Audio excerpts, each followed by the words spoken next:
Hello, everyone. Welcome to another episode of the War Report. We have a special guest with us on this episode. That is George McMillan, and he has appeared on the Felix Rex channel as well as many other appearances. And because I'm of the opinion no one can really give a better introduction than themselves, I'll go ahead and let him give a little bit of an introduction about what he does, who he is, and what we're going to be getting into tonight. Yeah, I'm George McMillan. I've been a contractor in Iraq and Afghanistan for a number of different companies. I've done vehicle explosion detection checkpoints, mostly operation center work and atmospheric intelligence also. I've been in, I've been overseas since about 2010, early 2010. And I stay there and I've been vacation in Eastern Europe and Southeast Asia. And so today I got a slide set that we want to get into a few different issues because the United States has gone into a Thucydides trap. I've already explained the six power center strategy with. So today we want to get into more about the literature behind the great game of over the past couple hundred years. You know, Britain has been St. Petersburg and in Sevastopol in Crimea. And recently they're trying to block in the ports. So we want to actually go through the books so people understand that this has just been a very long-term strategy, because there's a problem that people tend to think that the Ukraine war just started. I back in the Felix Rex video, I discussed the Frederick Kagan and Jordan Peterson video. He had two videos, end of February, beginning of March, where Jordan Peterson asked him if they did anything to provoke it. And he said, no, it was unprovoked, illegal, and just out of the blue. And since then, every time you listen to the mainstream media, it's, yes, Putin's crazy. They're going to assassinate Putin every week. Uh, you know, none He of the soiled other himself from what I heard last leaders week. want to have anything to do with him. And every 3 months, oh wait, say again.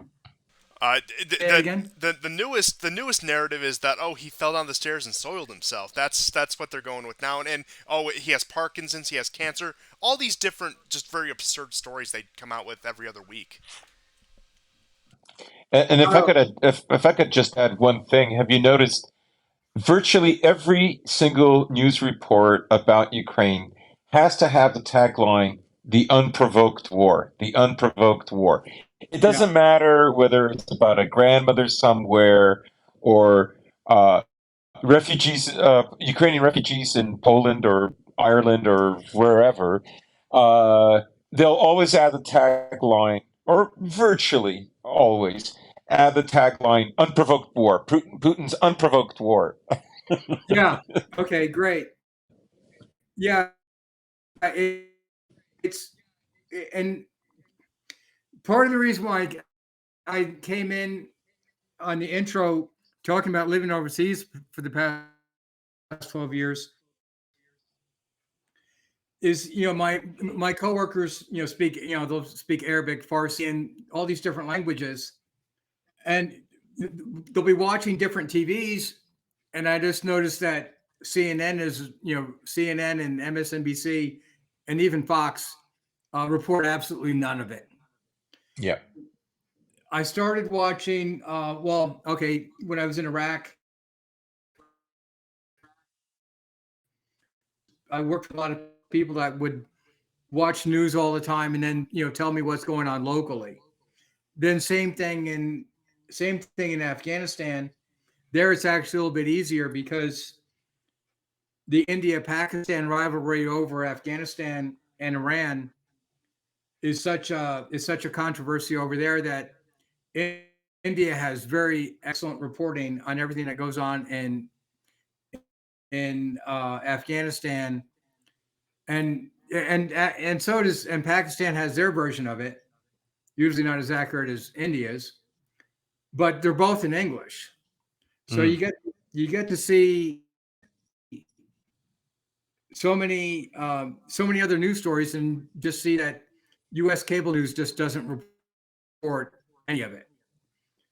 So when I come over here and just watch something like Frederick Hagan, and he says it's completely unprovoked. Yeah, I laugh because, yeah, I went back to finish my college degree in the early '90s, and then I went on and went into graduate school and did that till I finished it. That Russia was no longer communist. They were, trying to recover from Marxist atheism, and they were going to the people from Saudi Arabia were already building a mosque in Central Asia. It's supposed to be peace and joy on earth. Well, then they started moving NATO east, and that seems to be the point of contention. So we're what we want to do here, like this opening slide set, we want to go from show how Mackinder's writings in the early 20th century to present, well, to Nicholas Spikeman, to Brzezinski, to Wolfowitz, and then the Rand reports show the reasons why you have an eastward expansion of NATO and why it was so, or deemed or perceived to be so crucial, because you have two different theories, because with Jeffrey Sachs, Yeah. so he was looking to see, to have so you wouldn't want to have oligarchs. You would want to have economic and political power more spread out. And he had actually advised the Clinton administration not to deal with to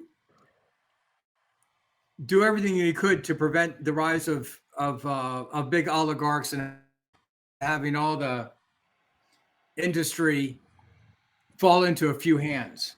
So that was his point of contention, and he said he was ignored and was discouraged even in the Clinton years. And then when George Bush took over, Bush 43, and stopped trying to influence the White House. I mean, his influence is waning in the Clinton years, because he didn't think that NATO should have been moved eastward. Right. So you have him having an expectation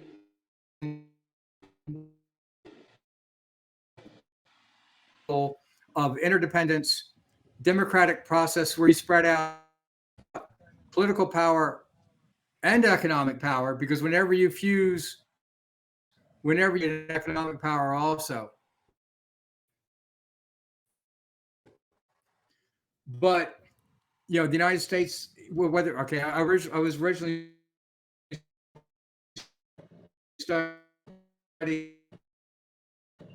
We talked before about Lipsitz theory, some social requisites for democracy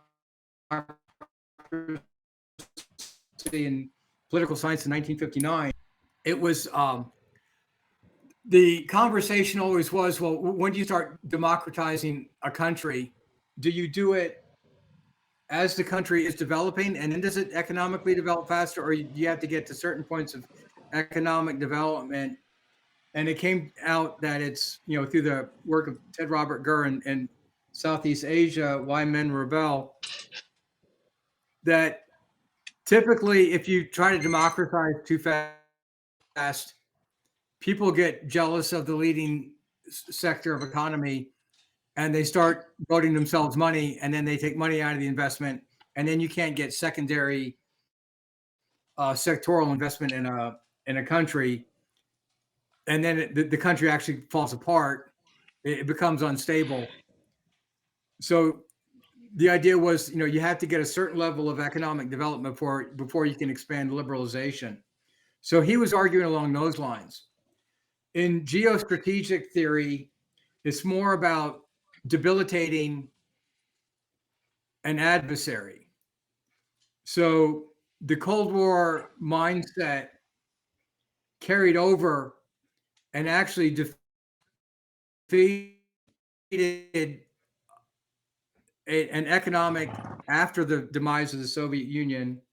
And instead, we've taken this debilitative adversarial role towards it. So with that as a segue. If I could just add something, Putin is often referred to as the figure who destroyed this wonderful integration with Europe and the U.S. that was taking place in the 90s. But the fact is as you've pointed out, the U.S. was already undermining that because they already began expanding NATO, entertained the idea of Russia joining NATO or the EU. So it's important to remember that that process started years before Putin came to power. Right. And I talked to, I've been to Poland before, talked to a lot of people, because usually I go to economics conferences and things like that. Communism ended, and the political leaders, the communist leaders just took over industry. They thought, their version of capitalism is when the elites just take over everything and just loot the place. Mm-hmm. And that was a case where Jeffrey Sachs was still active in Poland, because he talks about that in some of his recent videos.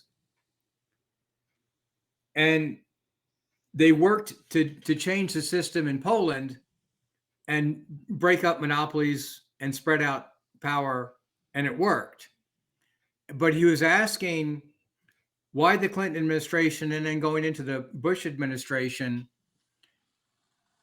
why did they exert the same kind of influence on Russia? And Jeffrey Sachs, in his videos, never really came up with an answer to that. He just, he's heard of the strategy of containment. George Kennan was at Harvard, where he was a professor, and it was a well-known theory. Nicholas Speakman was at Yale. Well, he died in 1944, but were prominent in graduate school there. So he had heard about it, but he doesn't know the degree of that it's been progressed in written documentation. So we want to go through that literature. And here's, I got the book by Peter Hopkins in 1990. He talks about the great game, and the great game meaning, ever since the 1700s with Peter the Great, then later Catherine the Great, the British and the French have always tried to block in, well, especially the British, integration with Germany, and and from developing a powerful navy. So this I kind of used an expanded version of the Great Game, but I mean it just to block in their ports, because in struggle for Central Asia was to keep Russia from getting a warm water port, either by going through Iran, Persia, or Afghanistan and Baluchistan. So either way, they're always trying to keep Russia from having an open warm water seaport. So that hasn't changed. So the three recent articles that bring this about is I saw someone in 2014 had posted an article called in Ukraine, and it was in when was it? 13th of May in 2014, and they've been bombing.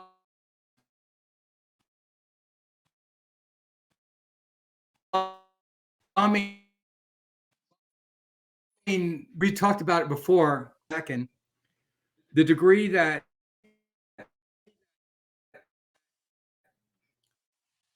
the Euromaidan revolution, because with the EU is so, and Peter Cohen in his interview with Aaron Matei talks about it.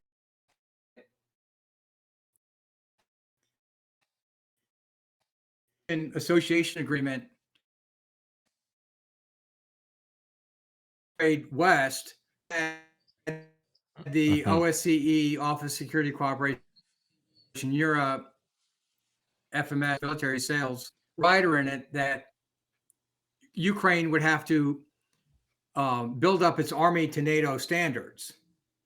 Well, it's supposed to be a free trade agreement. Why would you have a military standards clause? Right. And It's very provocational. Yeah. So it seems like, I got the impression from listening to Professor Cohen of NYU and Princeton that, and from carefully reading different timeline versions of it, whether it's on Wikipedia or other versions of the Euromaidan revolution out there, that they had given him an association agreement that was much different from what they told him verbally. Yeah, that's the impression I get. Mm-hmm. He had his lawyers look at it, and then he backed out at the last moment. And they interpreted that like the way the news media covered it in the West and the way it was covered in Ukraine was he was doing old tricks. Putin yanked the chain, and that's why he did that. It wasn't because basically his lawyers discovered all these clauses that he knew would put Ukraine sandwiched between two powers that could destroy it. Yeah. It compromised Ukraine from his point of view, and that's why he couldn't sign it. Yeah, so they threw that out, and it seemed like we already know from the Arab Springs, because Facebook and Twitter and well, maybe not Twitter, but definitely Facebook, because of social media. Mm-hmm.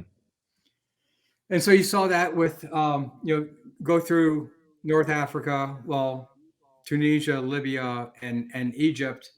And actually in Egypt, they actually had the great outcome of they elected the more fundamentalist, Sunni Wahhabist fundamentalist Muslim Brotherhood. Yep. So they actually displaced a moderate Sufi government and got a government that was more radical until the Sufi Egyptian army took back over. Saudi Arabia, which is under discussed, which was a phase, because it is in those countries, people from Saudi Arabia have been building Wahhabi mosques in the region. So some of these things, if you have a regime change movement, you wouldn't be changing it to a democratic form of government. They would more than likely become in Islam. I'm getting a lot of feedback, I think, from your. Let me shut this down. Do you want me to mute? Yeah, I'm getting feedback off somebody's. Anyway, moving right along. in Islam, after Muhammad died, the first four caliphs were elected by the imams. They would elect they would amongst themselves, they would elect who their leader was going to be. So the only legitimate form of government, in judging by the life of Muhammad, that would be the religious leader and the military leader altogether, both wrapped up in one. So doing regime change in the Middle East is very difficult because in an Islamic country, they go by the Sunnah and the Hadith, and the Hadith, that Caliph. So the nation building regime change strategies in the Middle East really did not work. So going into Ukraine, it seems like they had the same tactics of having the color revolution, because the second that Yanukovych rejected the agreement, they didn't go back and start rediscussing the terms of the deal and just remove the offending parts of the deal. They had 10,000 people protesting in Maidan Square, saying that Yanukovych had rejected, the air quotes, the free trade deal. So it seems as if the Zavota group, far right groups had already organized their groups to do that protesting. So it seems like that was obviously prearranged. For in the other videos, Google and Oracle and Symantec and all the big Silicon Valley military defense contractor firms had moved into Kiev in 2004, 2005 era, because there was a lot of ransomware emanating from Kiev. So American big tech had basically a lot of control over all of their internet service providers. And that all started with the Orange Revolution. Once you back notice in 04, the control that they would have over the correct, yeah, correct.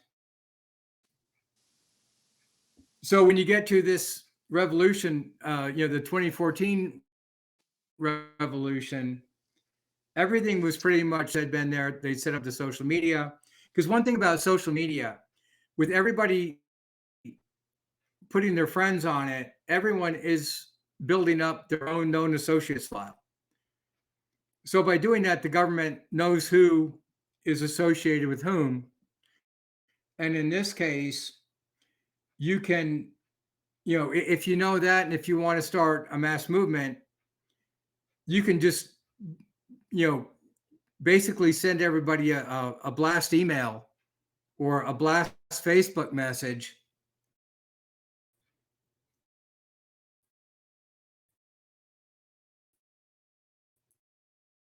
to whoever's in your group, and it's actually very easy.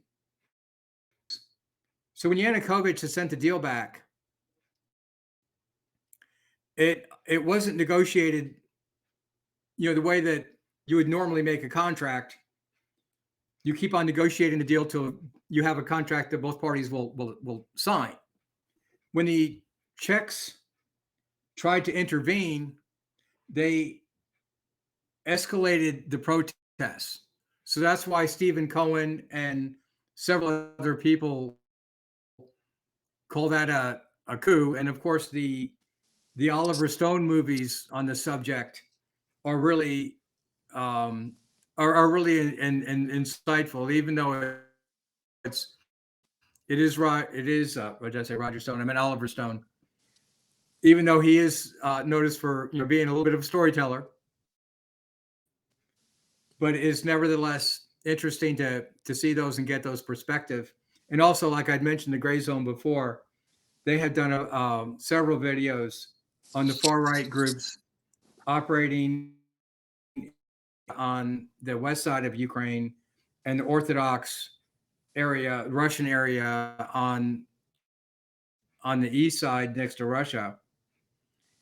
So in the Minsk Accords, what they had really wanted was to protect the Donbass because it protects the Azov Sea.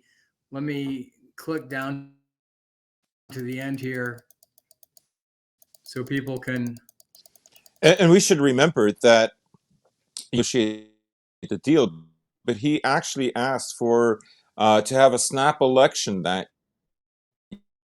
year. Yes. In the prior election, there was controversy.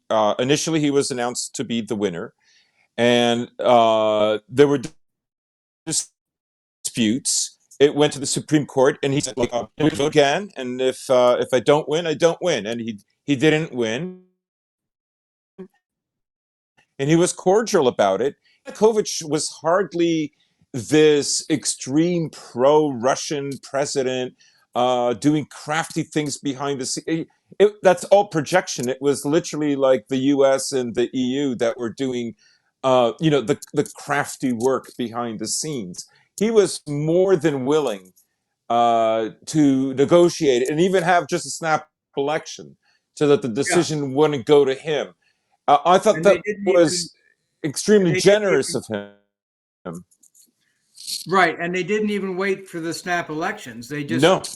increased the protests. Yep. They were So, bad faith actors. They wanted him out, and they yeah. created the pretext for it. And just jumping ahead here to the end, and then we'll go back to the beginning and go through this. Yeah, the reason why the Azov Sea is so critical is Russia only has one river or two rivers that flow south, the Volga and the Don. The Volga River flows into the Caspian, so it doesn't go out to the sea, but they have a canal that connects it to the Don River. And the Don River comes out at Rostov-on-Don, which is in the Azov Sea. So all their agricultural products come out of there. Their mineral products come through that route. So if the Russians don't control the Azov Sea, they can't export, 70% of their non-oil and gas exports.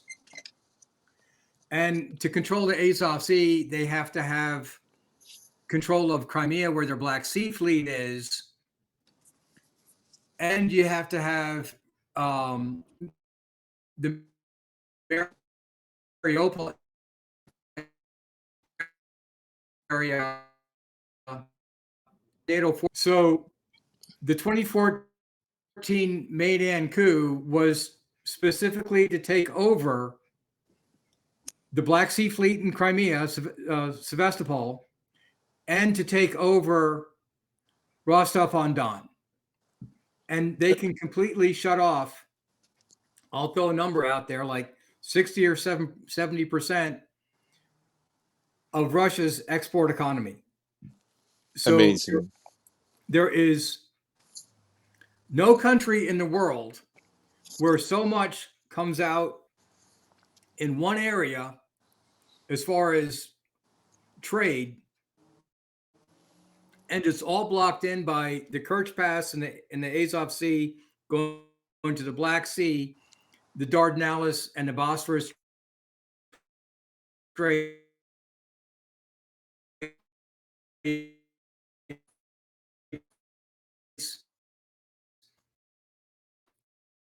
Still blocked. He has nothing but choke point, and even today,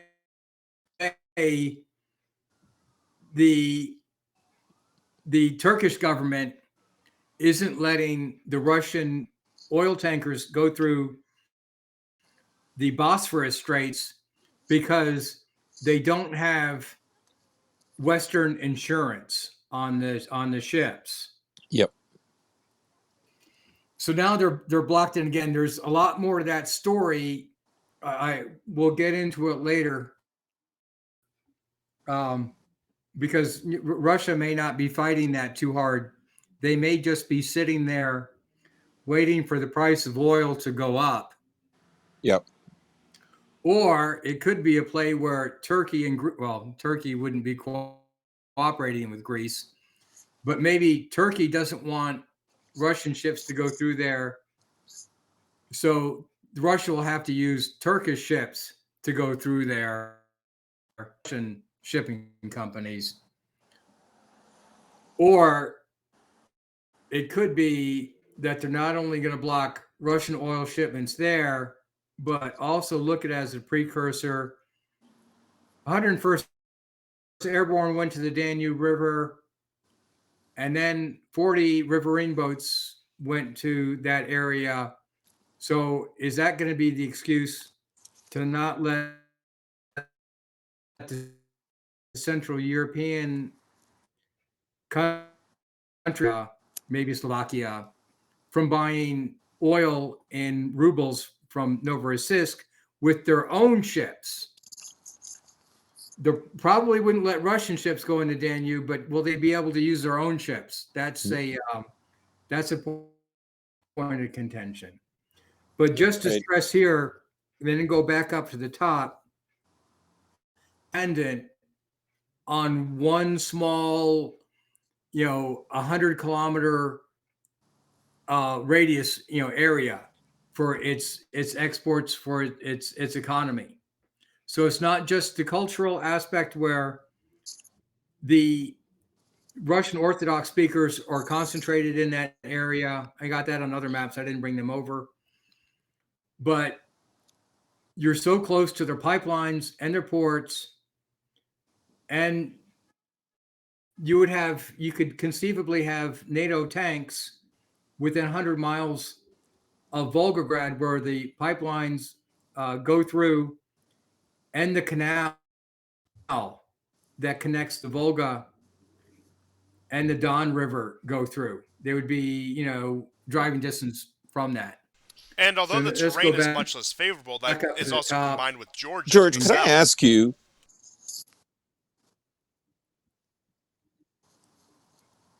Wait, say again?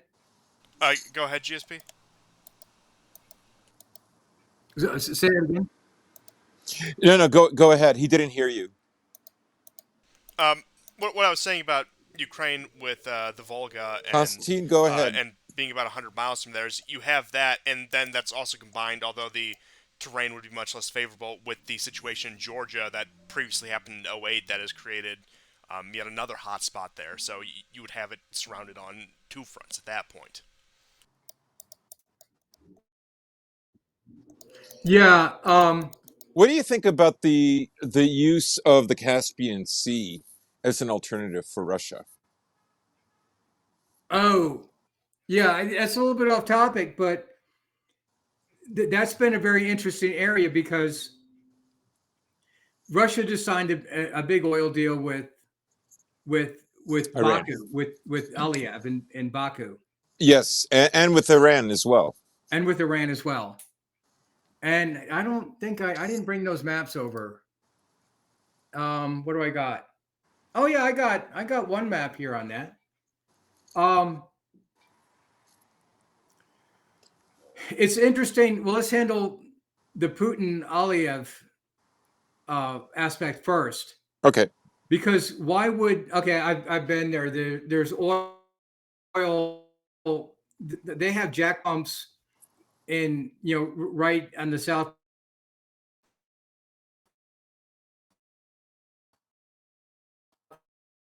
part of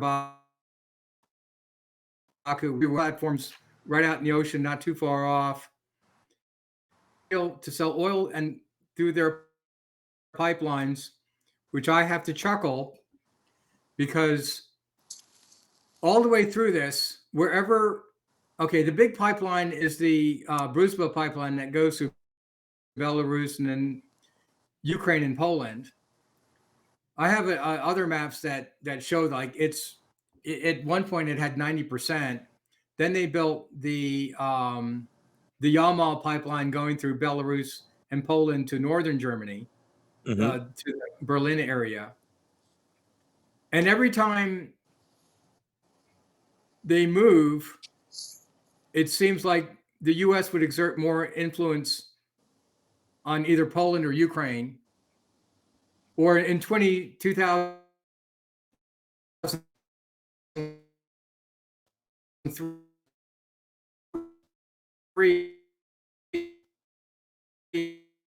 they announced that at the Bucharest conference. Then that's when Putin invaded. And the critical aspect point of that is in 2005, 2006, the pipeline going from Baku to Tbilisi, the cars to Seyhan was built by British Petroleum. I'm pretty sure it's British Petroleum. Well, I go to Baku. I talked to a lot of guys from BP, Royal Dutch Shell, Total, Schlumberger. I see them all there. Interesting. So it was, of course, why would, Putin be selling oil to Aliyev, or he has already got oil? Obviously, they're thumbing their nose at Western sanctions, because once they put the crude oil in the pipeline and send it through Turkey to Europe, then Europe is buying Russian oil and getting around the sanctions. In 2011, Russia wanted to build a pipeline going through the Black Sea from the Novorossiysk area to Varna, Bulgaria. Yep. And the United States stepped up the pressure on the Bulgarian government to cancel that. When what's interesting about that, I remember when that happened. When I forget, I don't know if it was Pyatt or not, but it was an American diplomat who visited Bulgaria, and on that day there was a terrorist attack in Sofia, and Bulgaria has had very few, if any, terrorist attacks at all. It happened on that day, and it never happened again. Oh, where did it happen? It happened in Bulgaria, in Sofia. I mean, it involved a streetcar. It was like downtown. It was a terrorist attack. It killed a few people. All right. No, I mean,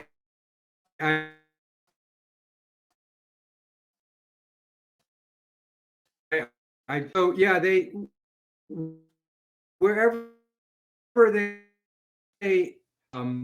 the transaction fees and being forced to use the petrodollar, there's always a set of barriers that come up. And then, okay, we're already discussing before, in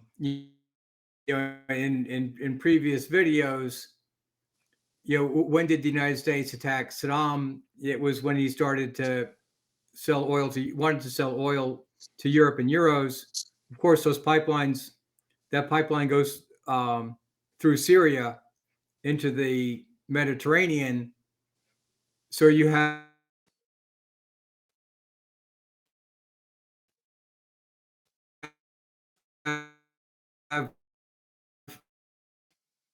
that his father was. He's nothing like that. He's Western educated, and he's secular Baathist. He's not hardline Islamist. Mm-hmm. So then the color revolution happened there, and then of course, when was Gaddafi attacked? When he was making arrangements to sell oil to Italy in euros. So again, it's the pattern is they want to protect the petrodollar. Yeah, and it's amazing how if we look back over the last, let's say, 15 to 20 years, what we're seeing is America becoming more and more heavy-handed against Europe to force Europe not to commit any of these transactions in their own currency. Yeah. So yeah, and when did Nord Stream blow up? Because on my Telegram page, we war gamed it all summer. The German industry, had basically just 4 courses of actions. 1, go out of business, so that's the coal you want to avoid. 2, switch over to either nuclear or coal. Well, the Green Party was against that, and they didn't do that over the summer. So then it was coming down to 3, moving your businesses overseas, and then 4, trading euros for rubles. And the problem with that is, and then opening up Nord Stream 1 and, continue using Nord Stream 1 and open up Nord Stream 2, because it contains 110 billion cubic feet per year. And that was enough to power all of Germany and Central Europe, and probably even Western Europe, because Germany's got a big, huge hub. So then all of a sudden, as the protests are increasing and more and more pressure is being put on the Scholz government, the Nord Stream pipeline blows up. End up, Calm reports that Liz Truss had sent a message to Anthony Blinken saying it's done. But the pattern is the United States is trying to protect the petrodollar at all costs, because we're at $31 trillion in debt spent.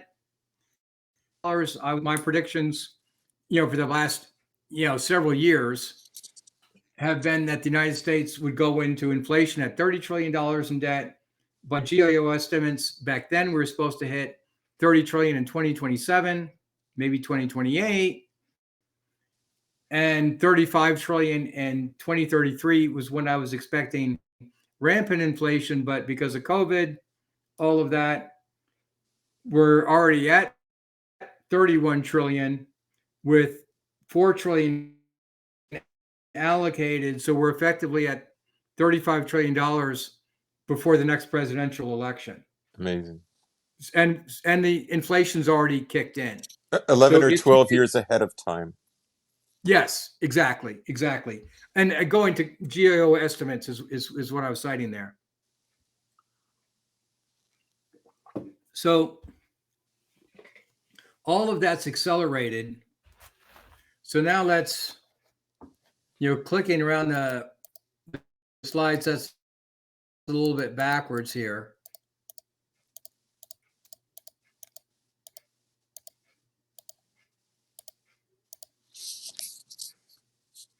So there's three issues of the video. John Pilger's article in Ukraine, the U.S. is dragging us into war. So that's written in 2014.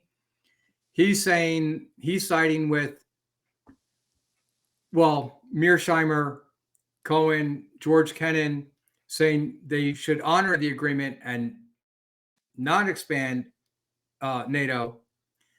Then the second issue is the so-called fake Rand report that Naya Dagbladet, a Swedish far right, a conservative paper wrote, and then Welt Express published it in Germany in late September also.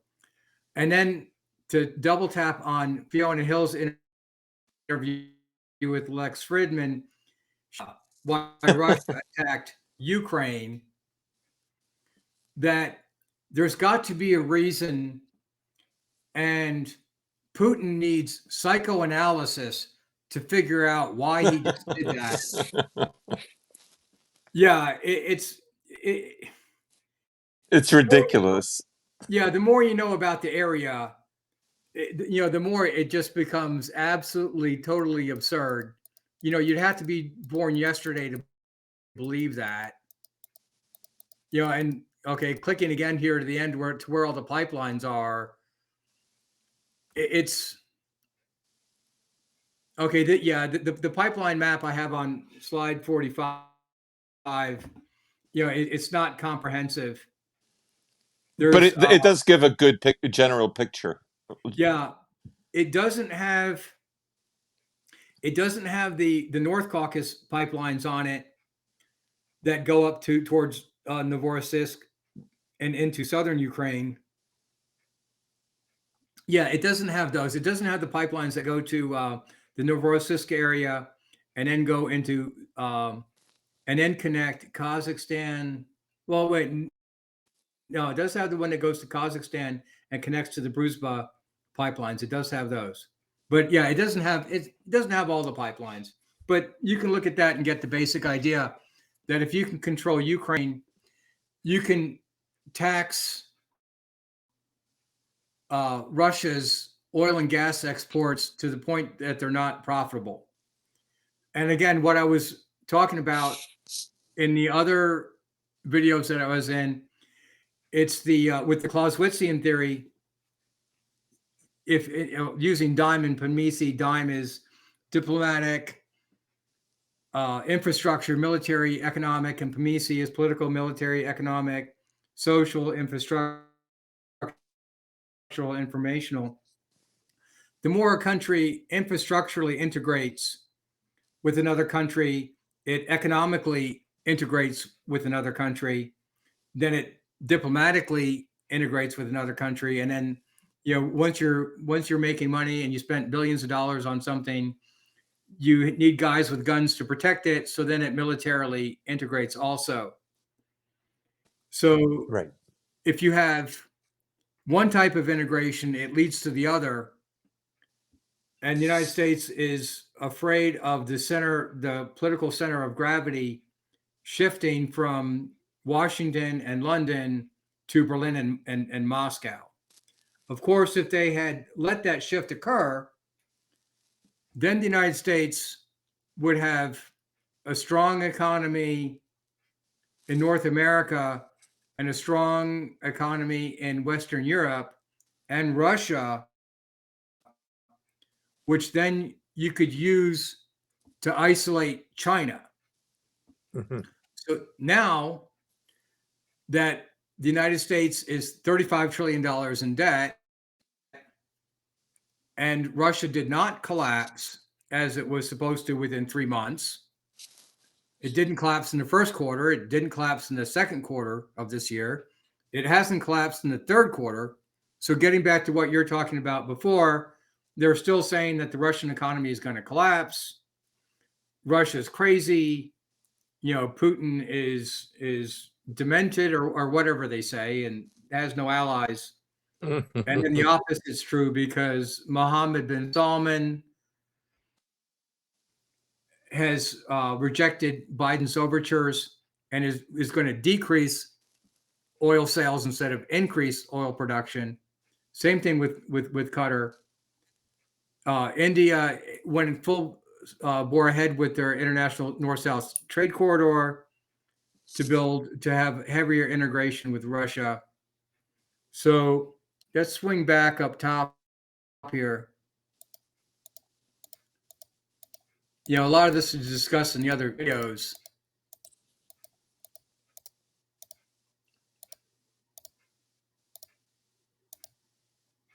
So, Fiona Hill's statement, if you know everything we just talked about in this video and the previous videos, that's laughable. A geostrategic analysis is needed. And the topic here is, okay, Naya Dagbladet, I know my pronunciation of Swedish is horrible, had Rand Corporation producing it. Rand denies it. I think I have Rand says the article is fake, the Week in Germany article. But we weakened them anyways. Yeah. And then here is the Wolfowitz 1992 national security paper, where they're talking about they hopefully will integrate with Russia into Europe. So, and most of this paper has to deal with, they want democratic institutions in the region, and they want to facilitate political and economic liberalism in the region, right after the Soviet Union collapsed, and they're optimistic about it. So you can see that they're looking for that, and they would like to have a regime change nation building program in the 90s, which with the global war on terror, by the invasions of Iraq and Afghanistan, and then the use of social media and the Arab Spring in during the Obama administration. So it looks like, you can see from this document, I think it's 94 pages, I think, if I'm not mistaken. I'd have to look at it in my downloads. But yeah, you see the sows of a bunch of different directions that the United States could go in, because in Central Asia, you do have the most some of the most corrupt and autocratic regimes in in Turkmenistan. That guy is kind of a benign dictator, Hmm. but Karmal and in Uzbekistan was pretty brutal. He was trying to crack down on the Islamic movement of Uzbekistan, which again is part of the groups that the United States funded in the 1980s That's and right. under Operation Cyclone. I mean, they really wanted that whole area to blow up, not just Yeah. Afghanistan. So we had to go back and fix it. Hillary Clinton, when she was Secretary of State, her videos of talking about that region with Congress, she has her famous video. She says, "Well, the groups that we're fighting now, we were funding 20 years ago." So she was talking about Operation Cyclone with Yep. Brzezinski and Carter, and then Reagan and Charlie Wilson's war movie it explained how the Rambo movies, they explained how the United States got into it, and it's of course way different from the movies. It was this people from the Arabian Peninsula were heavily funding the spread of the Wahhabist mosque, and since the 1970s, it switched from a Sufi and Hanafi culture to a hardline Sunni Wahhabi culture. Hmm. Again, we'll hit on that a little bit more in other videos. So this is the fake Rand report. Not a lot of people have read it. It's several pages. Do you guys just want to take turns reading this? Because I don't think anybody's read this. Yeah, I'm good. Yeah. Yeah. Do you want you guys? We'll just take turns reading. It's going to be kind of like an audiobook, I guess, Mhm. because people need to know this. And it's what I think it's 4 or 5 slide sets long. Let me see. 1, 2, 3, 4, 5, 6. Yeah, that's 7. All right. So let's just read through it, Sure. because between how the Wolfowitz document went, we could have gone through the Kantian peace process, or we could have gone through the debilitative, destructive. So clearly, with this article, we're at the destructive. Whether this is a genuine Rand document or not, that's not the point. We want to discuss, because whoever wrote this is a subject matter expert, and it seems to be pretty pathetic. So if you guys want to just read the first slide. Sure. I'll read the first slide. Okay. Yeah. Okay. The present state of the U.S. economy does not suggest that it can function without financial and material support from external sources. The quantitative easing policy, which the Fed has resorted to regularly in recent years, as well as the uncontrolled issue of cash during the 2020 to 2021 COVID lockdowns, have led to sharp increase in external debt and an increase in dollar supply. The continuing deterioration of the economic situation is highly likely to lead to a loss in the position of the Democratic Party in Congress and the Senate in the forthcoming elections to be held in November 2022. The impeachment of the president cannot be ruled out under these circumstances, which must be avoided at all costs. There is an urgent need for resources to flow into the national economy, especially the banking system. Only European countries bound by EU and NATO commitments will be able to provide them without significant military and political costs for us. The major obstacle to this is the growing independence of Germany. Although it still is a country with limited sovereignty, for decades it has been consistently moving towards lifting these limitations and becoming a fully independent state. This movement is slow and cautious, but steady. Extrapolation shows that the ultimate goal can be reached only in several decades. However, if social and economic problems in the US escalate, The pace could accelerate significantly. Yeah, let me go to the next slide. You want to read the next one, or Yeah, I'll take it from here. An additional factor contributing to Constantine, do you want to read this? yeah, yeah. An additional factor contributing to Germany's economic independence is Brexit. With the withdrawal of the UK from the EU structures, we have lost a meaningful opportunity to influence the negotiation of cross-governmental decisions. It is fear of our negative response that by and large determines the relatively slow speed of those changes.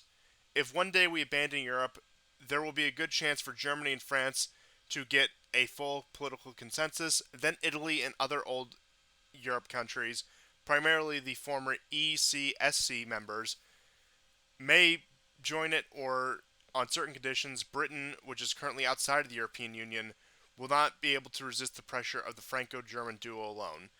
If implemented, this scenario will eventually turn Europe into not only an economic but also political competitor to the United States. Besides, if the US, for a certain period, engulfed by domestic problems, old Europe will be able to more effectively resist the influence of US oriented Eastern European countries. yeah, all right. An increase in the flow of resources from Europe to the United States can be expected if Germany begins to experience a controlled economic crisis. The pace of economic development in the EU depends almost without alternative on the state of the German economy. It is Germany that bears the brunt of the expenditure directed towards the poorer EU members. The current German economic model is based on two pillars. These are unlimited access to cheap Russian energy resources and cheap French electric power, thanks to the operation of nuclear plants. The importance of the first factor is considerably higher. Halting Russian supplies can well create a systemic crisis that would be devastating for the German economy and indirectly for the entire European Union. The French energy sector could also soon be experiencing heavy problems. The predictable stop of Russian-controlled nuclear supplies, combined with the unstable situation in the Sahel region, would make the French energy sector critically dependent on Australian and Canadian fuel. In connection with the establishment of AUKUS, it creates new opportunities to exercise pressure. However, this issue is beyond the scope of the present report. Gordon, you want to do the next one? Yep. Due to coalition constraints, the German leadership is not in full control of the situation in the country. Thanks to our precise actions, it has been possible to block the commissioning of the Nord Stream 2 pipeline, despite the opposition of lobbyists from the steel and chemical industries. However, the dramatic deterioration of the living standards may encourage leadership to reconsider its policy and return to the idea of European sovereignty and strategic autonomy. The only feasible way to guarantee Germany's rejection of Russian energy supplies is to involve both sides in the military conflict in Ukraine. Our further action in this country will inevitably lead to a military response from Russia. Russians will obviously not be able to leave unanswered the massive Ukrainian army pressure on the unrecognized Donbass republics. That would make it possible to declare Russia an aggressor and apply to it the entire package of sanctions prepared beforehand. Putin may, in turn, decide to impose limited counter-sanctions, primarily on Russian energy supplies to Europe. Thus, the damage to the EU countries will be quite comparable to the one to Russians. And in some countries, primarily Germany, it will be higher. The prerequisite for Germany to fall into this trap is the leading role of green parties and ideology in Europe. The German Greens are strongly dogmatic, if not zealous, movement, which makes it quite easy to make them ignore the economic arguments. In this respect, the German Greens somewhat exceed their counterparts in the rest of Europe. Personal features and the lack of professionalism of their leaders, primarily Annalena Baerbock and Robert Habeck, permit us to pressure to presume that it is next to impossible for them to admit their own mistakes in a timely manner. That is brilliant. Yeah. They're even aware of how incompetent Baerbock and Habeck are. It is, they're, it's phenomenal. This is Yeah. everything we've been saying for a year. Yeah. Yes. The reason why I go over, because I look at, some of the comment sections. Okay. Sometimes they'll be like, oh, well, why does George talk about these, obscure academic frameworks or whatever? No, I talk about rational actor belief preference constraint models and Pomesi die models, because that's how the government, that's how people that write these reports are trained. Yes. Now So I subscribe. people, I sub to the Atlantic Council. I sub to CSIS, uh, Council on Foreign Relations. I sub to a lot of these groups, and like even those groups are rare, not never, but rarely as frank as this report. But nonetheless, these organizations on their YouTube channels are much more frank than the 6 o'clock news. yeah, yeah. So this is predictable, and one of the reasons why I talk about rational actor belief preference constraint models, because here it is again. They're predicting that the German Greens, based on their ideology, what their behaviors will do, what Yes. their behavior will be. So here it is. So the constraint in this case would be a political constraint of pushback from their people, from German industry. But they're saying that they'll ignore it until it's too late, and that's exactly what they did over the summer. Yes. They didn't switch to coal. They didn't turn their nuclear back on. I guess they did relatively late. They switched their coal mines, their coal burners on though. Yeah, and I think they try to start up their nuclear again. I'm not even sure. I thought I don't recollect. I don't, but I know that 4 or 5 European countries, including Austria, Germany, Poland. Well, Poland has always done it, but maybe the Netherlands. But there were 4 or 5 countries that, including France, actually, that turned on their coal plants, their coal burning plants, as a way to deal with generally, well, the loss of energy. Yeah. So it's So the environmental increase, the carbon footprint increased. It Yeah, didn't decrease. yeah, So yeah. It's a direct contradiction of their ideology. But you know what? One of the things I find interesting in this report is, there's a civilizational theory and a power elite theory that basically states, uh, when when a new group enters and becomes a new elite through the rotation of elites, mhm. it will require a certain ideological framework from various intellectuals who've already been propounding that ideology for quite some time. Initially, it will meet challenges and there'll be contradictions. However, later on, your expectations should be that the ideology saturates the public to such a degree through the school system, for instance. Yeah. Media is another appendage that would facilitate that. And basically, what will happen is in the future, that ideology itself determines reality. And in this case, the Greens are determining, their ideology is determining outcomes, even though behind the scenes, it is what the American strategists are actually doing. Right. And just to throw it in there for the audience, uh, Robert Michel's Pareto Oh, and you Mob, know them. Yeah, oh that's yeah, great, George. had had had developed those theories in the early, uh, early 19th century, and then Gramsci, after the Bolshevik Revolution, he developed those for the uh, to develop cultural, what people call cultural Marxism, how to start Yes. taking over the institutions. Yeah. And then Jacques Ellul in his books on propaganda theory escalated that again. So yeah, the thought lineage on that is pretty dense. Do you know the book, The Populist Delusion? Fell.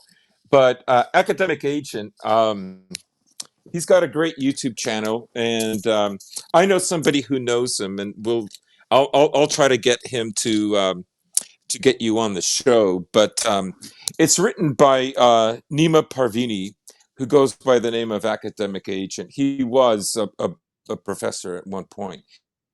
Anyhow, he has a very, very popular following on YouTube.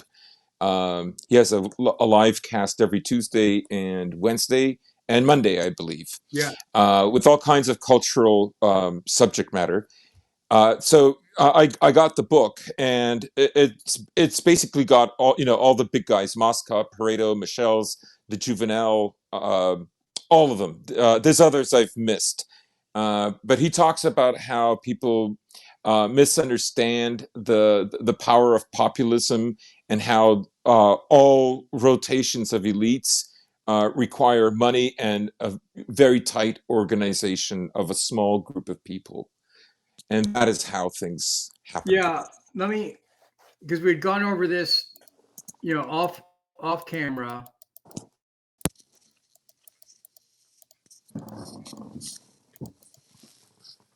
Yeah, when you go to Aristotle's Six Forms of Government on the left, Mm-hmm.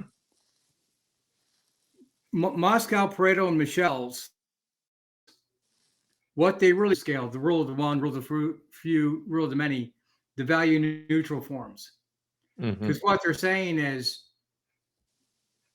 the there's never really a rule of the one, because there's always some kind of consensus. Yes. And the more you decrease the consensus scale, the more unstable the government gets. Mm-hmm. Because then you have to paranoia over fear of outsiders taking over leads to a harsher punishment, like Saddam Hussein. Yeah. Where then you start to get paranoid and always think that your generals are gonna kill you and take over, and you get these horribly dictatorial regimes like North Korea, of course, Mm-hmm. or Kermal in Uzbekistan. So you always have, everything tends towards rule of the few, which is Yes. Michel's iron law of oligarchy. So with Michel's, Moscow, and Pareto, they're really theory. Mm. I use Aristotle's framework. Yeah, it covers the full range of human behavior, but basically you can take every aspect of political science and put somewhere inside of Aristotle's framework. The Great Books has a really, really good cheat sheet on Aristotle's Six Forms of Government, and I need to, when I get I'm not near my books now. I'm not at home. I'm not in my regular library. When I get that, I need to post it so people have a bigger cheat sheet than what I have posted up there. Mm-hmm. But yeah, that's how I started developing that, because you never really have a true democracy, because not everybody can vote. We have a representative democracy and a republic. Right.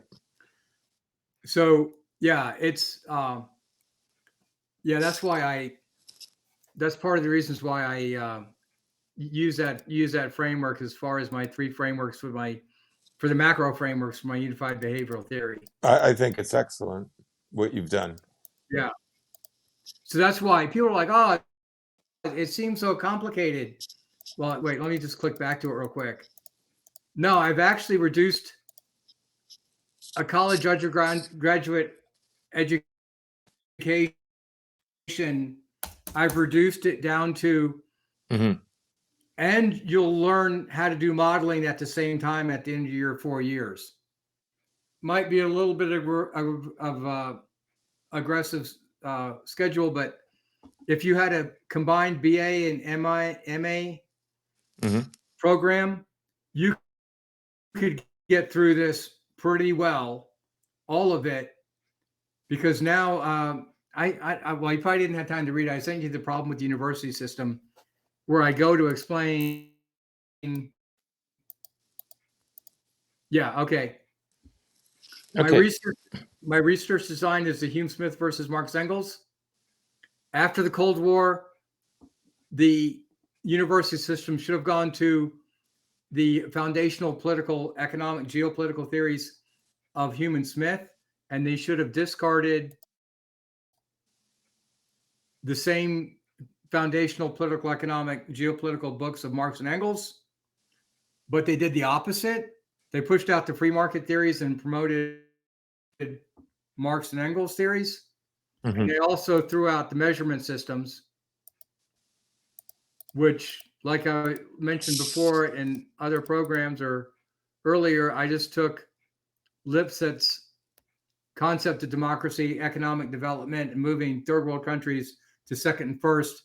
I just changed it to Aristotle's 6 forms of government, per capita GNP function, and the 4-category geopolitical form model, because it just takes his existing theories, raises it to frameworks that cover the full range of human behaviors in each of those 3 macro areas, and you can get a lateral integration of frameworks that should, in a few years' time, if I can get with the game theory folks, generate a baseline equation of the philosophical and social sciences.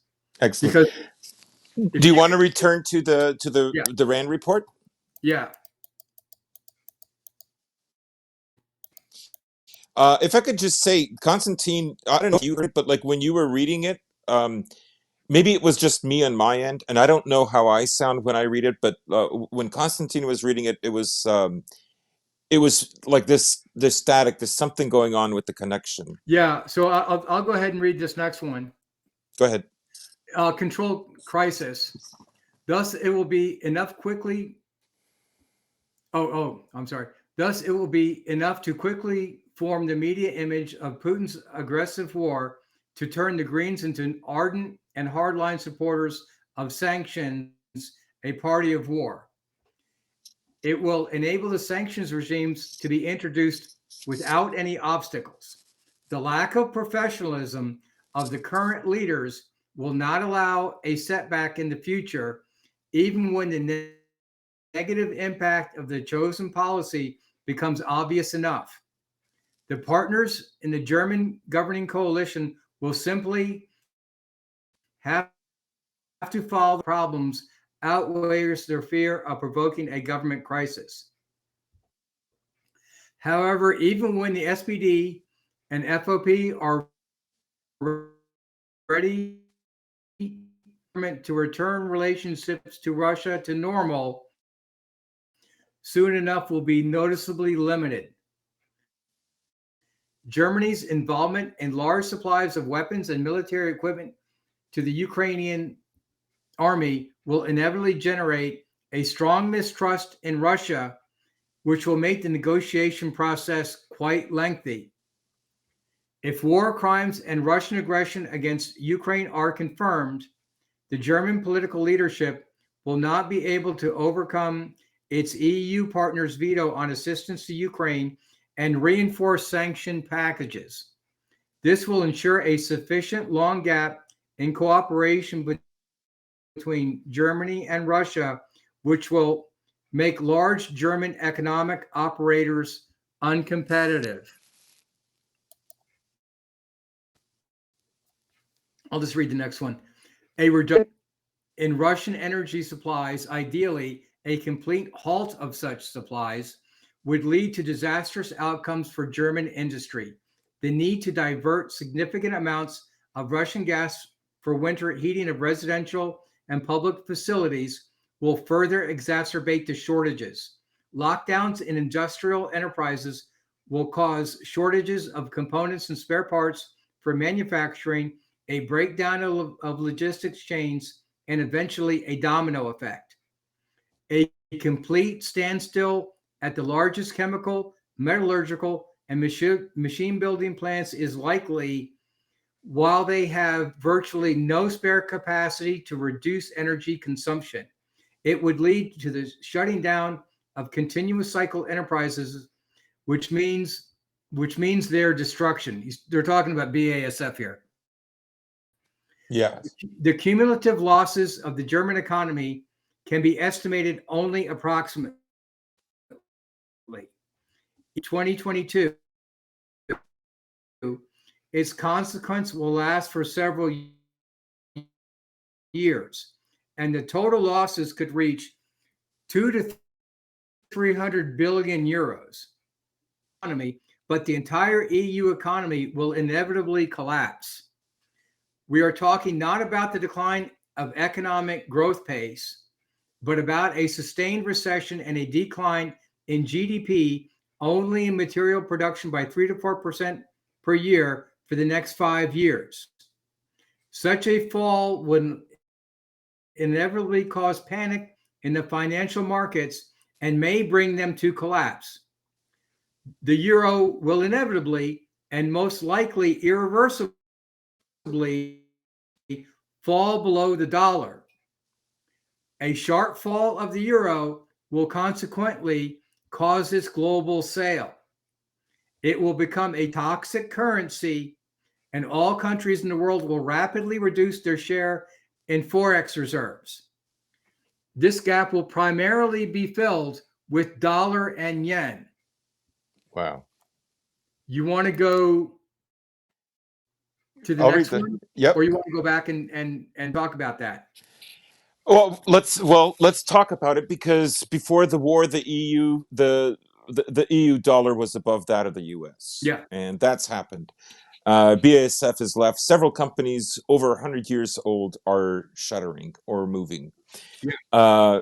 It's over. I mean, it's over. Like, for years, people thought about that Russia would destroy the EU somehow, but who knew it was the US all along? And they, Yeah. my what I'm wondering about is, BlackRock has basically signed this investment trust for all of Ukraine. Is this what's going to happen in the EU as well? Is BlackRock essentially going to Oh, buy the European economy? Colonel Black, the senator from Virginia, state senator from Virginia, has done videos on that, and he's a former JAG officer, retired, Hmm. and he put some videos out. He was like, yeah, these. Well, he goes through the whole, Mearsheimer type provocation of Russia by moving NATO farther east. He doesn't get it, but he does start talking about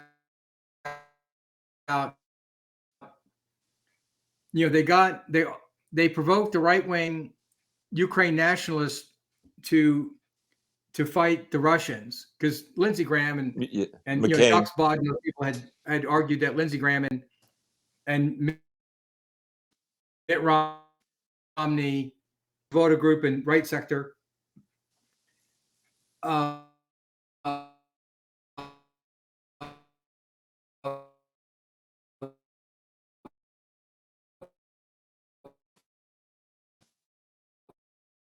and promising the other.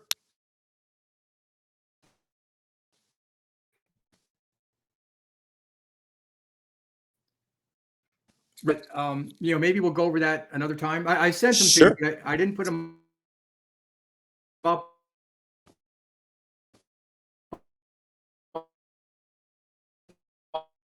With Matt Bracken and Felix, because we like to read a lot of books, so we're going to be geeky over here. Yes. So that's what we're into. So let's wait. What else do I want to discuss here? Yeah. Okay.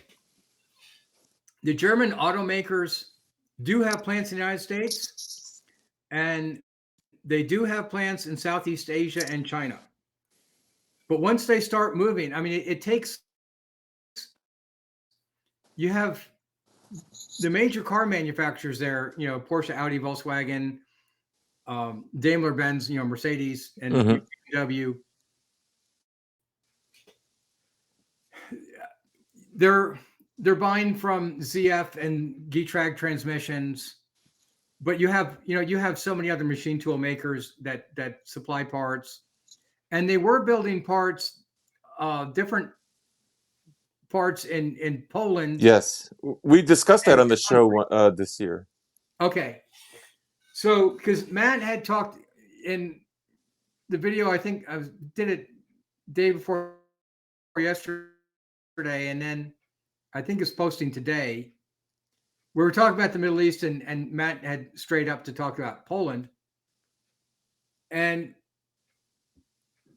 talking about how they're actually. Well, I wrote that 5 or 6 Power Center paper that I posted on LinkedIn and on my Patreon account. That a lot of these groups are settling old scores, Mm. and Poland seems to be one of them. Yes. And again, this needs a whole video, but Poland would have been integrating and developing by just being in between Russia and Germany. Yeah. Because after the Soviet Union collapsed, Volkswagen took over Skoda cars in Czech, and they had drastically upgraded a lot of the different manufacturing facilities in Eastern Europe. So they were developing, if they did nothing else. But what that would have done, that was a shifted Germany, Berlin and Moscow together, but also Warsaw. Yeah. Poland could have played this in-between role the way Turkey does between the Middle East and Europe. They would have been in a Goldilocks position in many ways, but that they hadn't enjoyed in hundreds of years. Oh, and absolutely. instead, this resentment has taken over. And I mean, the Hungarians are the same. They would just imagine a country with Poland's have position. Revenge. Wait, Constantine, your mic is dead, I think. But it's cutting in and out. Yeah, broken and unreadable. But yeah, Poland could have had cheap gas and could have slowly developed. Instead, they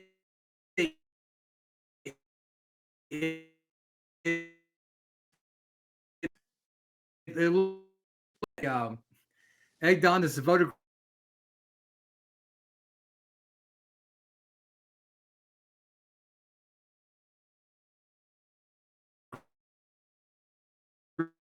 group. It's so short-sighted to see it. Yeah. And of course, you see that when you watch the Jeffrey Sachs videos, a lot of people don't understand what an economic development theory as opposed to destructive geopolitical theory. I go back to my slide sets over there. Geostrategic theory is not in those models per se, because it's constructive proper perverted form in Aristotle's 6 forms of government. So in that case, geostrategic theory is basically it's implicit. It's a perverted form of government, is what that comes out to be, because it creates a destructive behavioral cycle. In many ways, the Polish government is as useful as the Greens in Germany. Yes. So for Mackinder balance of power theory, they played the different ethnic rivalries off against each other brilliantly. Evil geniuses, but they did it. I had a discussion with someone. They really, a lot of people are just really caught up. And okay, in the grand chessboard, he said, don't move into Ukraine. And even when Okay, he wasn't, it wasn't an official position. He would have been at CSIS, just head of that think tank. Yeah. But he cautioned, it would have been the Clinton administration with Sachs and Summers participating in the Shadowland 500-day plan at that time. But he had cautioned that the Donbass and Crimea should have gone to Russia. Yes, he's very much Right. like he's not really a neocon. No. He had to forget when he was being interviewed on Bloomberg TV. Just after Maidan had happened, the Russians secured Crimea, and there was a guest on Bloomberg. He was irate. Putin's a thug. Oh, how could this happen? Like it's so emotional, right? Yeah. And he says, "Well, what are you going to do about it?" And he goes, "What do you mean? And he says, "Well, what are you going to do about it? Are you going to go to war?" I will never forget that interview because he was so nonchalant and he was so straightforward. He got to the crux of the matter right away. Oh yeah. Well, I mean, like I said, right from the outset on the Felix Rex interviews, it's so absurd that you could do the Euromaidan revolution full well knowing. Okay, I mean, the average person may not get it, but Yeah. the U.S. Naval War College at Annapolis knew it. Mm-hmm. That they were taking over Sevastopol and the Black Sea Fleet. Yep. So you would know the Pentagon would anticipate a Russian response, that they would just reinforce it. Again, the Western narrative is that, the tagline is always, oh, Russia invaded it. No, they already were there. Yes. They in scores. They sent some more army there. They built up their military presence, but no, they didn't invade it. They just stayed. Yeah. So, yeah, Brzezinski had even cautioned that, and it was rejected. So, yeah, anybody, well, let's just read because we go through this anyway. Wait, so I already did this one. Okay, so yeah, in this article, they're expecting the German economy to collapse. You want me to read this one? Okay. Another inevitable consequence of prolonged economic recession will be a sharp drop in living standards and rising unemployment, up to 200,000 to 400,000 in Germany alone, which will entail the exodus of skilled labor and well-educated young people. There are literally no other destinations for such immigration other than the United States today. And a somewhat smaller, but also quite significant flow of migrants can be expected from other EU countries. The scenario under consideration will thus serve to strengthen the national financial conditions both indirectly and mostly directly. In the short term, it will reverse the trend of the looming economic recession and in addition consolidate American society by distracting it from immediate economic concerns. This, in turn, will reduce electoral risks. In the medium term, 4 to 5 years, the culminative benefits of capital flight, reoriented logistical flows, and reduced competition in major industries may amount to USD 7 to 9 trillion. Unfortunately, China is also expected to benefit over the medium term from the emerging scenario. At the same time, Europe's deep political dependence on the US allows us to effectively neutralize possible attempts by individual European states to draw closer to China. It's so Machiavellian. Yeah. Okay. So that's the last page. All right. Draw down. So the United States is effectively at $35 trillion in debt before the next election. So we're going to go into higher levels of inflation. And the commodities market globally is tight because of the Russian sanctions. Rostov on Don and through the Kerch Straits. And so there's, with all the Russian sanctions and pressure, that's pretty much stopped. So now this article, again, we don't know for sure who wrote this. Prophetic. Everything is playing out.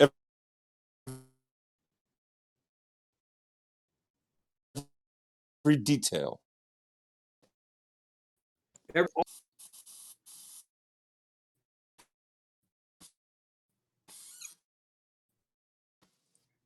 And if you go back to the opening statement, they talk about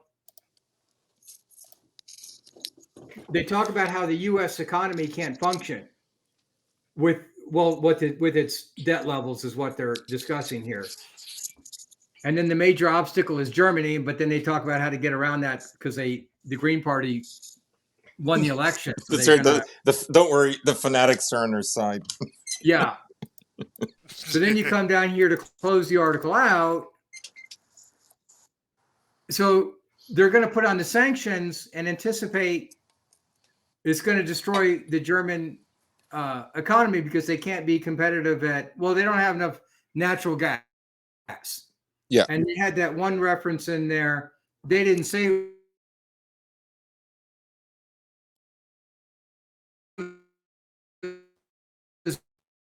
the United States has offshored its jobs for the last 4 decades. So how are we going to handle this? We're going to take the German jobs and have them move here so we can reindustrialize. Russia is building up its trade corridor, and it's been building up more and more pipelines to China, and it's been building the Sakhalin to Hokkaido. Well, it's got the Sakhalin energy projects, oil and gas, the 3 extraction facilities they have up there. All they need is the one tunnel. And all this is about to occur where Russia is integrating with everything in Eurasia. Yep. So getting back to Kinder Heartland theory. Yeah, we're skipping around here, but they're integrating with them. So what does the United States do? It pulls out of Afghanistan, changes from regime change nation building to regime change destabilization, pulls out of Afghanistan in haste. Now that part of the southern republics of Russia has security problems. They're probably wishing that they blow up the pipelines to China, or they set up the conditions under which, if there was a war, people would be in place to blow up those pipelines because China built those pipelines. I have an article that Matt Bracken sent me, actually. I forget who exactly wrote it. It was one of the naval institutes or people affiliated, therewith, that talked about China had their pipelines aren't economically viable as far as it's always cheaper to ship, but those internal pipelines, they allow Iran to skirt Western sanctions by selling oil directly to China. That's one. Turkmenistan can't ship to anybody else because they don't have pipelines going underneath the Caspian Sea, and has to ship through Russia. They only have a choice between Russia and China. But Kyrgyzstan's got oil and fields basically southwest and southeast of Dushanbe, just above the Afghan oil and gas fields out in the Caspian, or out towards the Caspian. Mm-hmm. So all of those oil, U.S. naval interdiction And since we left Bagram, the U.S. Air Force no longer has a way to blow them up in case of a time of war. Yes. There's two things I wanted to ask you. One is, let's say we're looking at Europe 3-4 years from now, right? Yeah. You know, the so-called fake Rand report, elites all rewards America will probably grow. Yeah. But the way I see it is, now there's a mention of a domino effect, right? So the first domino to fall will be Germany. But there'll be other countries that America has been supporting, particularly Eastern European and Baltic countries, like Poland and the Baltic countries, Czech to a lesser degree. Those dominoes might fall later, or rather, they are ideologically consumed with getting even or destroying Russia. So the way I see it is a war in Europe would have to start before the possibility of a cohesive opinion by a multitude of European countries is set against the US. So the war wouldn't be just Ukraine, it would have to be elsewhere before that consensus could be reached. Well, what I think, going back to my four COAs with Germany, I mean, it applies to the whole region. You know, they're going to go out of business. Yeah. Okay. In this case, I mean, it would be a limited war because, like, without industry, how are you going to have an army? yeah. Oh, yeah. They're totally okay. Okay. Yeah. Going back to the six power center theory. So Russia is going to be integrating with four viable powers. Yeah. Because I really don't think going to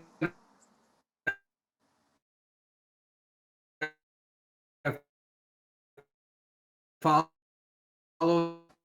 the sanctions if they in Japan.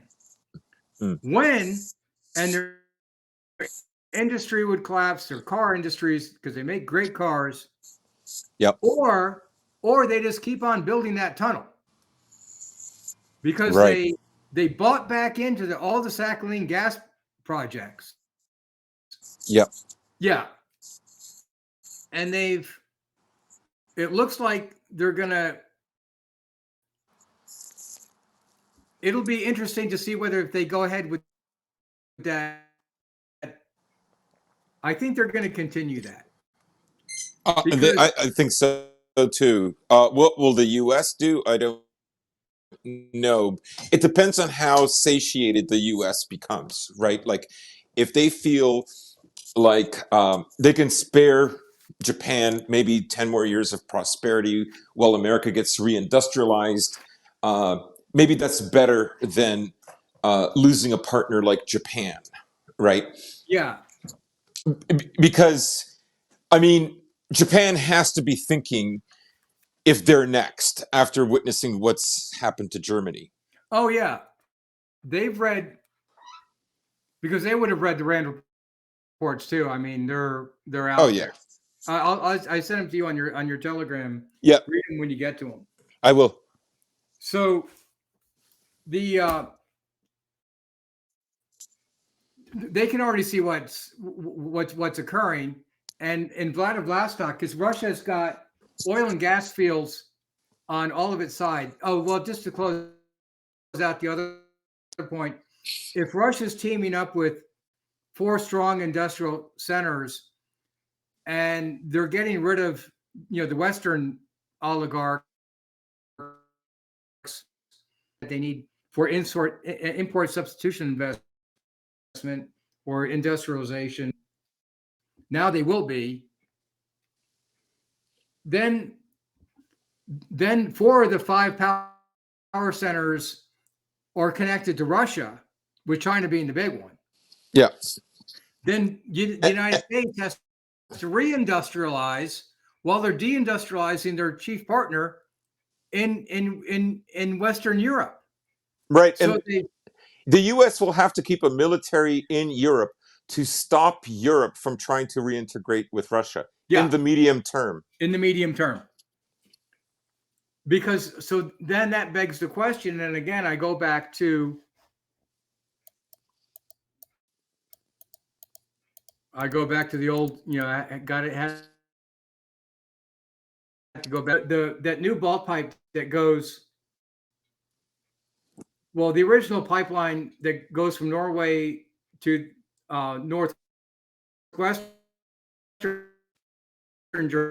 Germany tees into it out in the Atlantic between Norway and Germany, off the coast of Denmark, just west of Denmark. It goes over Denmark, it goes around Germany, and goes to Western Poland, in between Gdansk and the border. That pipeline does not add one more ounce of new gas, existing pipeline. It is not a whole additional pipeline. Right. And since Germany is a big, huge gas hub, it's very dense pipelines. If you ship gas to anywhere in Germany, it can ship gas to all the other surrounding countries. Pipe does one thing and one thing only. It creates the ability to bypass Germany. And Yes. then when you get into the Danube River, again, it's NATO moved into Romania very early, and we just sent the ships there. Are they also planning to block oil shipments from getting into Central Europe? Right. Because it looks more like Europe is being held hostage rather than it's an ally. Exactly. You could look at this situation in two ways. Like in our spheres, there are people who are saying this is turbo America. America's back. You may not like it. You may not like how it's happening, et cetera, et cetera. But I'm thinking you literally had to kill your allies to do this. Oh, right? yeah. And what we're talking about, you will have to babysit this continent forever to make sure that they never try to ever have any kind of economic independence, because obviously now, this one of the themes of this show has been the mistrust between Russia and Germany that has already ensued because of this war and Germany's participation in it. But the fact of the matter is, the mistrust with America eventually will dawn on people in Europe. Yeah, so Europe is okay. What I've been talking about on my Telegram channel is, let's see, the winter solstice is coming up. It's just 2 weeks away now. Yep. A little bit over. So as it gets cold and the protests grow, that backlash is going to start, because you're talking about, when is that backlash going to occur and what are the ramifications of that? Well, people are going to be very angry at the Green Party in Germany. People are going to be very angry at and Sikorsky government in Poland. Mm. So when does the backlash there occur? I mean, you're going to expect the backlash in Hungary, obviously, and in Serbia. And there's a backlash against Ukrainian refugees that's already happening.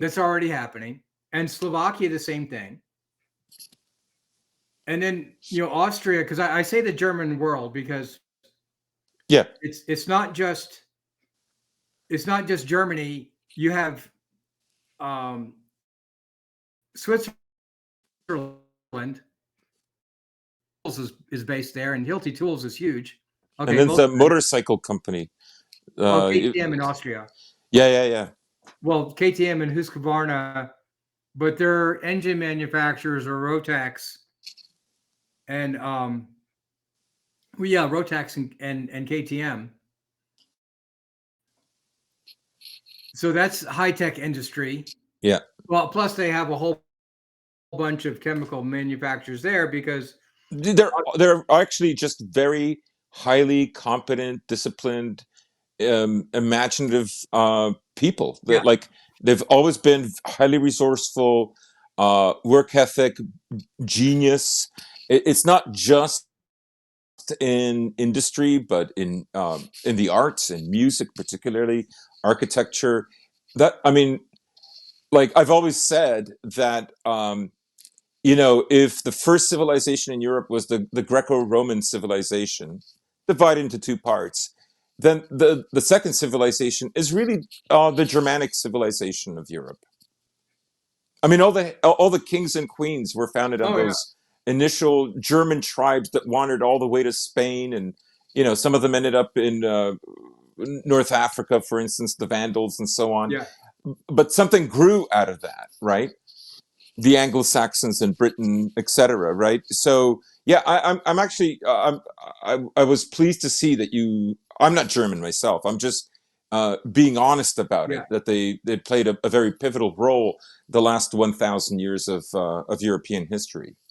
Yeah. I just like to travel through there and drink beer. But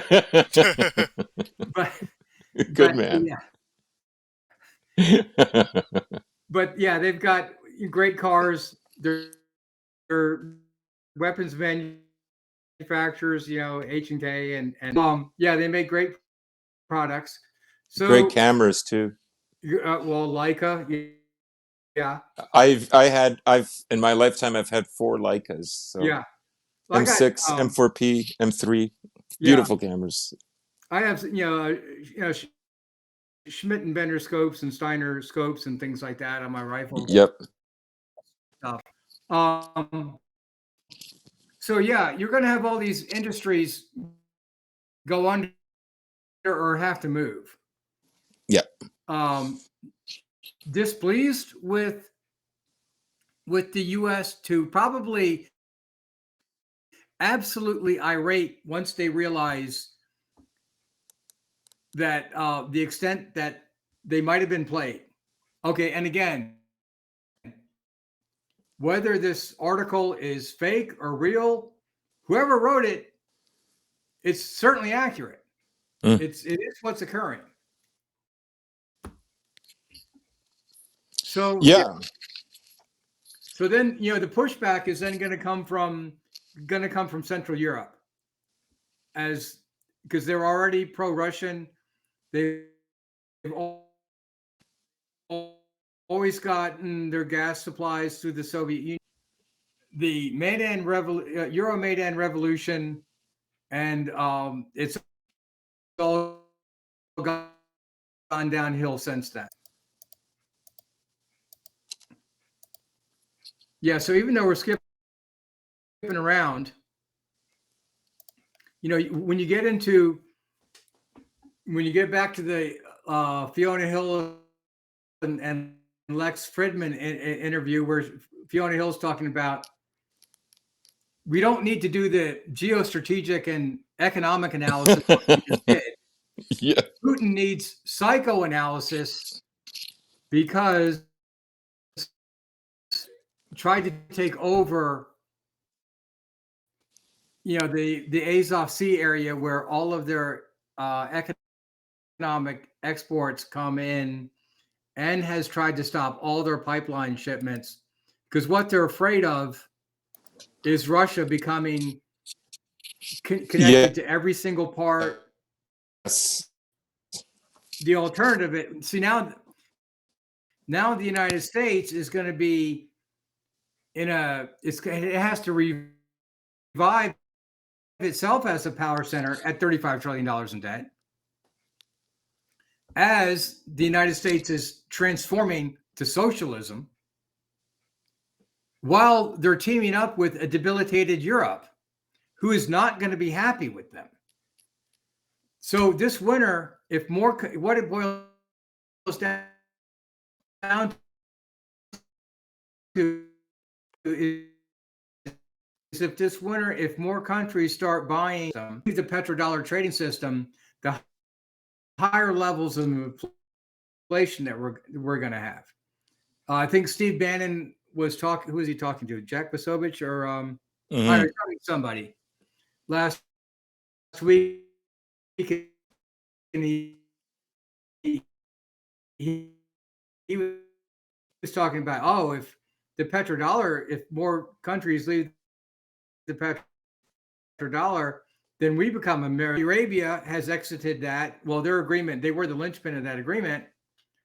And they started trading in petro yuan, same as Qatar.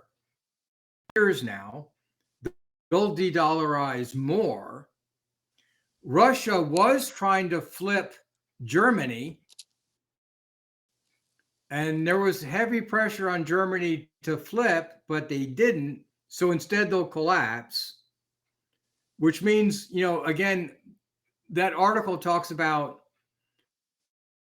Germany can't instantaneously restart things with Russia. Well, the Schultz government cannot. So then does the backlash, would that bring in a right-wing government in Germany that would then go after the Haushofer plan of the 1930s? Because some of the people, when I was talking about McKinder, says, told me that, in the comments section and stuff, that I should be talking about Haushofer as well. So I'll use the opportunity of this show to throw him in there, because the blowback could be exactly what the United States didn't want. It could end up throwing everybody back into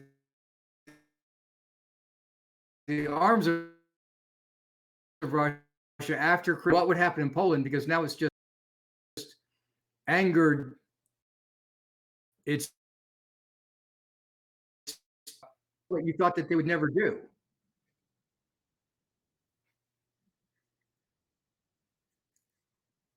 Like, let's say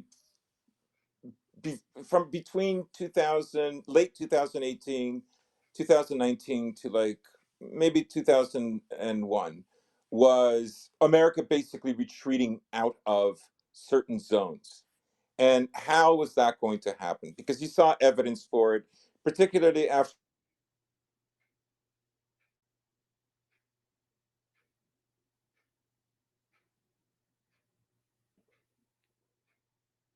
Yeah, I think you cut out. You can't hear me? Okay, hello? I think you cut out. Okay, you're back. Can you hear me? Yeah, I can hear you now. Okay.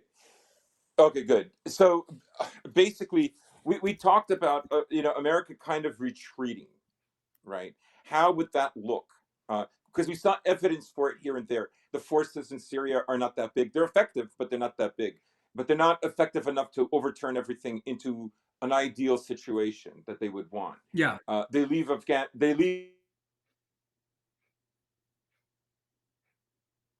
Yeah, you cut out again. Somebody called me and it's ruined everything. I have to. I'll message. You guys talk. Don't worry about me. Okay. Yeah, let's go back, because here, this part of the video, in this slide, because Fiona Hill says that she doesn't know why Putin attacked. He needs psychological counseling. Yeah. So here's the 10 reasons why that how the United States did provoke it, and you got Palki Sharma Upadhyay over here that explains that in her video 9 months ago about the continued eastward expansion of NATO. Because in 1999, by 1999, Czech, Hungary, and Poland had become part of NATO. 2004 to 2009, you get the whole Baltic, Lithuania, Latvia, Estonia join NATO. Then they start moving to the Danube Slavic countries, of Slovakia, Slovenia, Croatia, Albania, and Montenegro, Bulgaria, and Romania. So here, if you just read through this, it sounds like, okay, well, whatever. But going back to Spikeman theory, who focuses on rimland power of working the periphery in the buffer zone, what Churchill called the soft underbelly of Europe. Well, the United States has moved into the entire Danube River Valley, and with Slovenia. Okay, Slovenia is not on the Danube River, but it is on, because it's obviously in the Balkans. So the United States moved into all the places where they could choke off all the the river ports and the seaports again. So this is more Spikeman theory than Mackinder. So that, they moved into Albania, Montenegro, Bulgaria. So yeah, it's all the Adriatic countries and the Danube River Valley countries. Okay, so yeah, and looks like 2017 they added Montenegro, North Macedonia. That's just a throw in. It has no real geostrategic importance. It's just, if you have all the other Balkans, you might as well have that. But then by 2021, it lists here Bosnia. Okay, they have Croatia. No big deal. Georgia and Ukraine is a big one, because with the BTC pipeline, Baku Tbilisi Ceyhan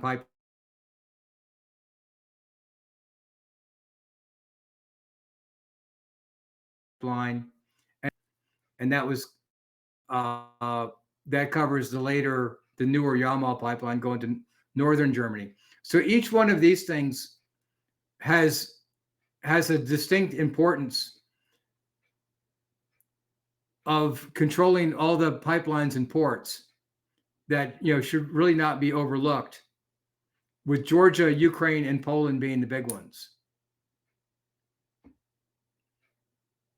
Yeah, Constantine. Yeah, and just getting back to what you were saying about the expansion of NATO, there also is, and you brought up the question of North Macedonia, where although it is the strangling of Russia that does seem to be the primary goal, you also do see a secondary goal, which, I mean, is related to the strangulation of Russia, that they're also slowly encircling Serbia as well, as sort of that last Russian outlet in Europe, that last European country that is really on very conciliatory terms with Russia. And even that's a bit of a stretch to say that Russia and Serbia, at least in the current era, at least in the past few years, are on as good as terms as, say, they were 100 years ago, 200 years ago, etc. Yeah, they are trying to encircle Serbia for sure.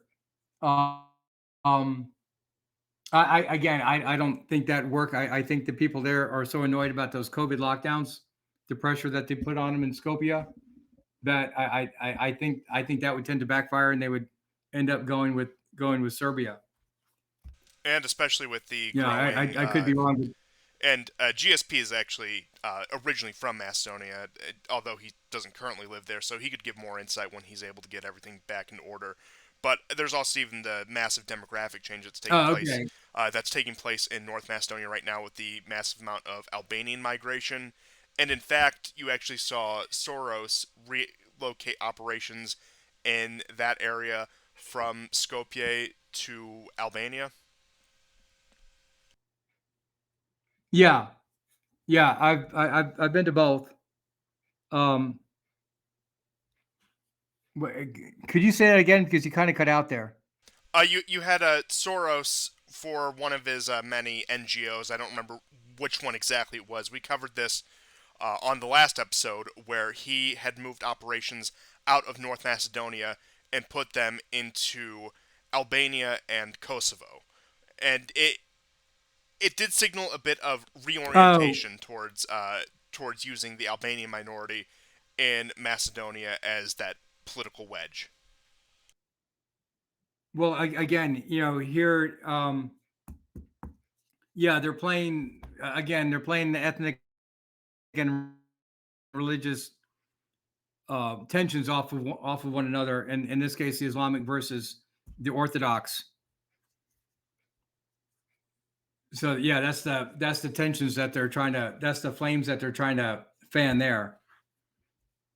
Yeah, they do this wherever they go. Is they fan the flames of past ethnic tensions. And on that note, So I'm not sure how. go ahead. Oh, is this how long is this recording going on? We're at the 2 hour mark. I don't know if you have any time constraints, but I can go on Oh, okay. No, I don't. as long as you But can. yeah, we can. Yeah, we can go ahead and wrap it up here. Okay. Well, it's certainly been a pleasure. So yeah, just going through. Yeah, yeah. We'll just go through the next couple of slides. Yeah, Putin warned about moving NATO since 2007 in the Munich summit, and then I already went over most of this. Much Schmidt and uh, and Merkel developed the Ukrainian pipelines. Yeah, no matter how they tried to get pipelines going directly from Germany to Russia, the United States always threw a fit, and that's obviously trying to protect the petrodollar. We already went over Yanukovych was handed a bait and switch deal that they couldn't take. Pyatt and Newland in Maidan Square. Why you would have an ambassador leading protests in another country is not supposed to be diplomatically cool, but they did it. Oh, and okay, yeah, and they have ever since 2014, the weapons went to the right wing Ukrainian army, and they started putting pressure, military pressure on the Donbass, and that's where the war started in 2014, not in February. So yeah, this thing has, because a lot of people, I'll just close out on this. A lot of people are saying, well, doesn't Ukraine have the right to exist? Well, yeah, so does Russia.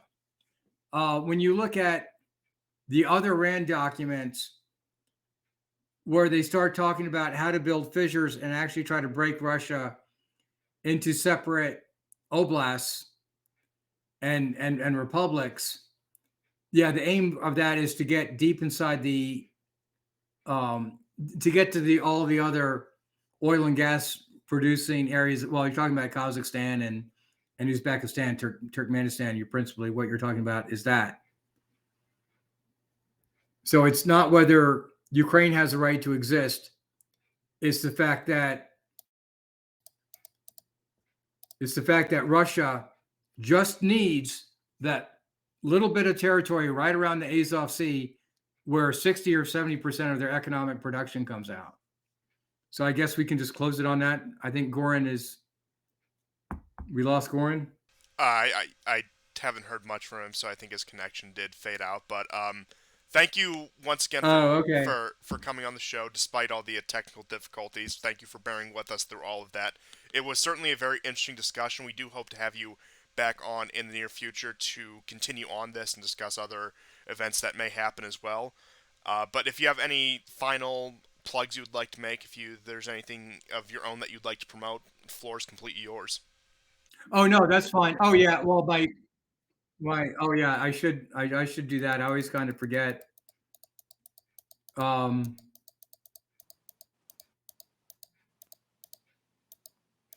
Wait, did I think my Patreon channel is here at the beginning. Am I back on?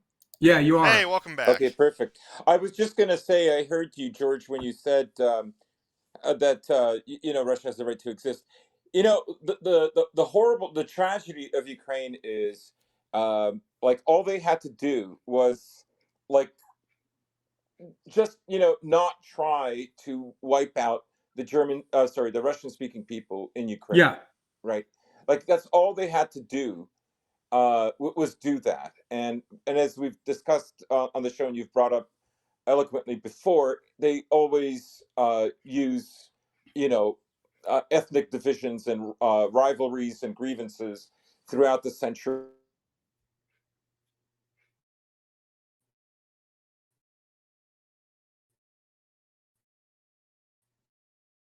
Yeah.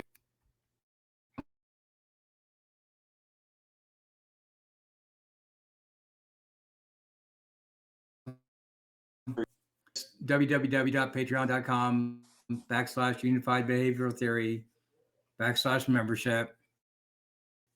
My Telegram is up there.